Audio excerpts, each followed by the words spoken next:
Welcome back. Liaquatpur के नवाही इलाके ठल हमजा के करीब सैलाबी बेरहम लहरें नौजवान को बहा कर ले गई। 20 साल सरफराज नामी नौजवान पानी के तेज बहाव में डूब गया।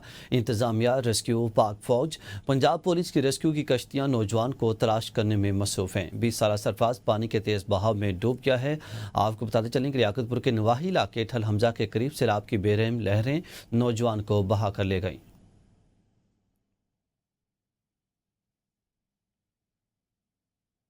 भारतीय आबी जारहियत के बायस अहमदपुर शर्किया के 36 देहात मुतासर हुए हैं, जिनमें 26 दरिया सतलुज जबकि 12 चिनाब और सतलुज दोनों से मुतासर हैं।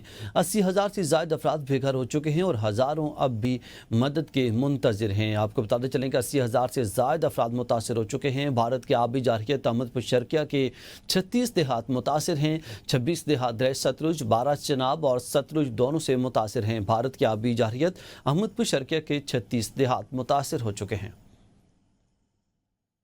जलालपुर पीरवाला में पाक फौज, सिविल इंतजामिया का सैलाब मुतासरा इलाकों में रेस्क्यू ऑपरेशन जारी है। सैलाब में घिरे हज़ारों अफराद और मवेशियों को महफूज मकामात पर मुंतकिल कर दिया गया है। पाक फौज और सिविल इंतजामिया की रेस्क्यू टीमें कश्तियों के जरिए इमदादी कार्रवाइयों में मसरूफ़ अमल हैं।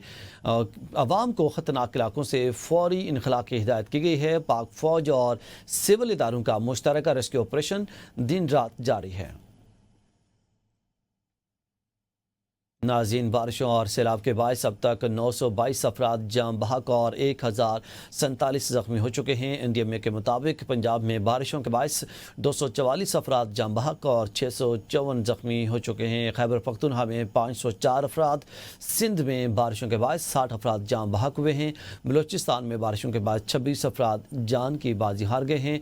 NDMA की रिपोर्ट के मुताबिक गिलगित बल्तिस्तान में बारिशों के बायस 41 अफराद, इस्लामाबाद में 9 अफराद जाम बहक हुए हैं। बारिशों और सैलाब के बायस अब तक 7,851 मकानात को नुकसान पहुंचा, जबकि 6,184 मवेशी हलाक हो चुके हैं। नाज़रीन, chairman Peoples Party Bilawal Bhutto की कालाबाग डैम की मुखालिफत, कहते हैं कि सैलाब रावी और सतलुज में है। दरिया सिंध पर डैम बनाने के शोशे क्यों छोड़े जा रहे हैं? कौन है जो ऐसे बयानात देकर इख्तलाफात पैदा करते हैं? मुतराज़ डैम की वजह से इलाकों को खतरात हो सकते हैं। जिस डैम पर इत्तेफाक राय ना हो, इसके खिलाफ पीपल्स पार्टी आवाज़ उठाती है। ये वक्त मुतराज़ बातों का नहीं है। मुतासिन की बहाली के बाद जितनी मुतराज़ बातें करनी हैं कर लें। मुतराज़ डैम वाटर सिक्योरिटी के लिए मसाइल पैदा करते हैं।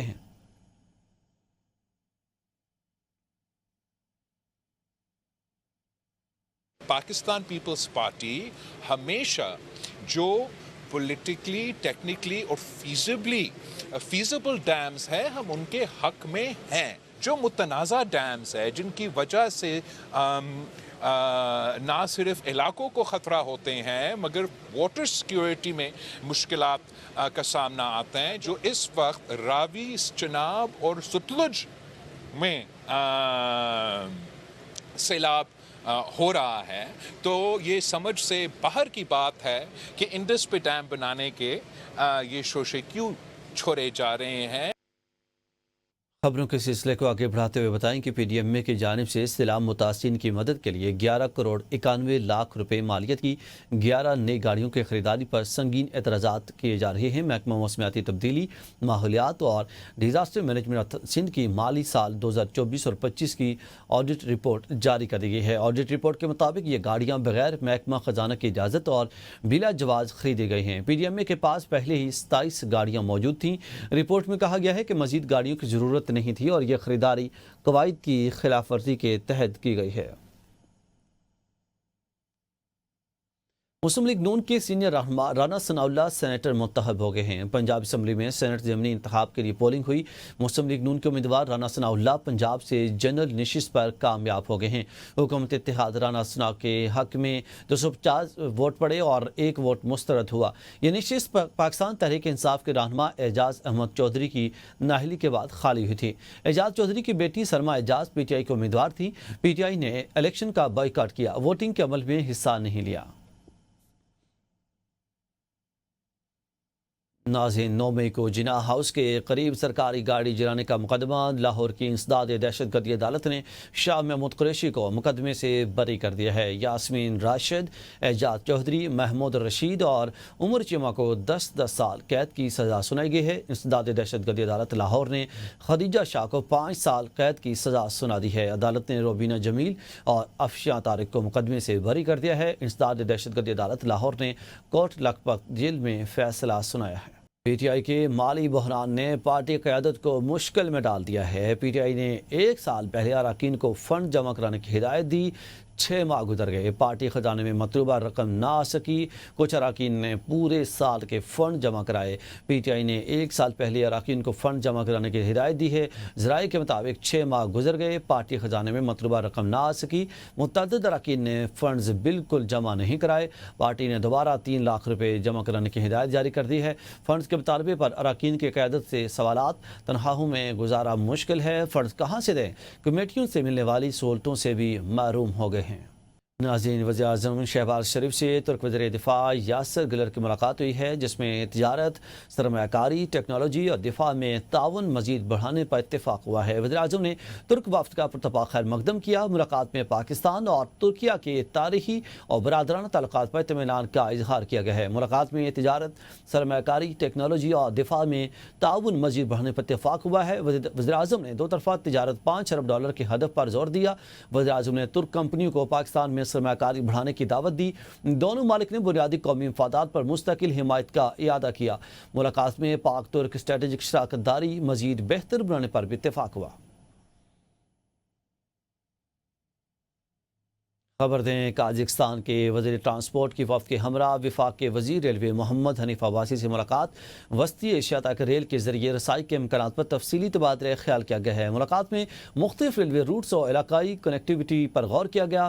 وزیر ریلوے نے کہا کہ علاقائی روابط سے پاکستان ریلوے اور ملک کی معیشت کو فائدہ ہوگا۔ وفاق کے وزیر ریلوے نے قازقستان کے ڈپٹی وزیر اعظم کے دورہ پاکستان کا خیر مقدم کیا اور کہا کہ علاقائی روابط سے تجارتی اور اقتصادی تعلقات میں نئی راہیں کھلیں گی۔ ریل رابطوں کے فروغ سے پاکستان خطے کا ٹرانزٹ ہب بھی بن سکتا ہے۔ ناظرین، وفاق کے وزیر توانائی اویس لغاری نے کہا ہے کہ حکومت کا ہدف ہے کہ 2030 تک توانائی مکس میں قابل تجدید ذرائع کا حصہ 60% تک پہنچایا جائے۔ ان کا کہنا تھا کہ اس وقت گرڈ کی مجموعی صلاحیت میں 42% سے زائد حصہ ماحول دوست ذرائع سے حاصل ہو رہا ہے۔ گزشتہ برس ملک کی نصف سے زائد بجلی قابل تجدید ذرائع سے پیدا کی گئی ہے۔ وزیر توانائی کے مطابق نئے توانائی منصوبے مکمل طور پر ماحول دوست ٹیکنالوجی پر مبنی ہیں، جبکہ نجی شعبے کی سرمایہ کاری کے لیے سازگار پالیسی اور ریگولیٹری فریم ورک بھی تیار کر لیا گیا ہے۔ Pakistan's journey towards energy transition is already underway, driven by necessity and a firm commitment to a sustainable future. Pakistan is particularly encouraged by its focus on functions that address our most pressing needs, facilitating coordination among national institutions to build regional capacity, developing and implementing regional projects that no single country could undertake alone. Currently, renewable energy sources constitute more than 42% of our grid-connected capacity, with over half of last year's electricity generation coming from clean resources. Almost all our new power projects under the expansion plan are based on clean energy technologies. We have put in place supportive policies. News studio سے اب تک لیتے ہیں، مزید updates کے لیے دیکھتے رہیے ABN نیوز۔